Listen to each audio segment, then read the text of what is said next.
जय हिंद दोस्तों, स्वागत है आपका अनूप ट्यूटोरियल में। चलिए दोस्तों स्टार्ट करते हैं आज की क्लास। पहला प्रश्न है दोस्तों, निम्न में से किस वर्ष जापान ने भारत पर हमला किया जिसके परिणाम स्वरूप इम्फाल की लड़ाई हुई?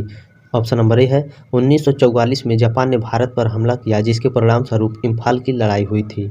अगला प्रश्न कह रहा है दोस्तों आपसे, निम्न में से किसे 2019 में ग्लोबल गोलकीपर पुरस्कार दिया गया? ऑप्शन नंबर बी है नरेंद्र मोदी को 2019 में ग्लोबल गोलकीपर पुरस्कार दिया गया।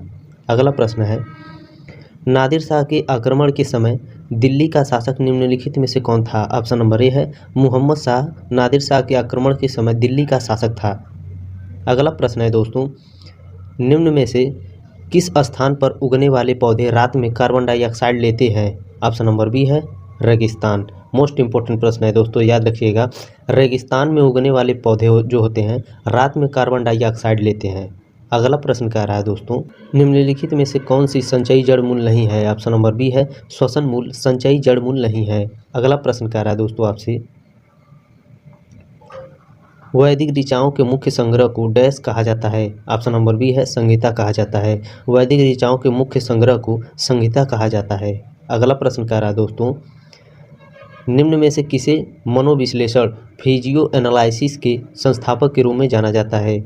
ऑप्शन नंबर डी है सिगमंड फ्रायड को मनोविश्लेषण फिजियो एनालिसिस के संस्थापक के रूप में जाना जाता है।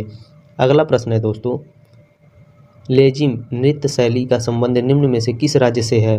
ऑप्शन नंबर डी है गुजरात से। लेजिम नृत्य शैली का संबंध किस राज्य से है? गुजरात से। अगला प्रश्न कह रहा है दोस्तों आपसे, पन्ना इमराल्ड का रंग आमतौर पर होता है? ऑप्शन नंबर ए है हरा होता है। अगला प्रश्न कह रहा है दोस्तों, मोस्ट इंपॉर्टेंट प्रश्न है, चंदन का पेड़ किस प्रकार के वनों में उगता है? ऑप्शन नंबर डी है उष्णकटिबंधीय पर्णपाती वन में। चंदन का पेड़ किस प्रकार के वनों में उगता है? उष्णकटिबंधीय पर्णपाती वनों में। वीडियो अच्छा लगे तो लाइक करें, शेयर करें, सब्सक्राइब जरूर करिएगा दोस्तों। आपका बहुत बहुत आभार। जय हिंद।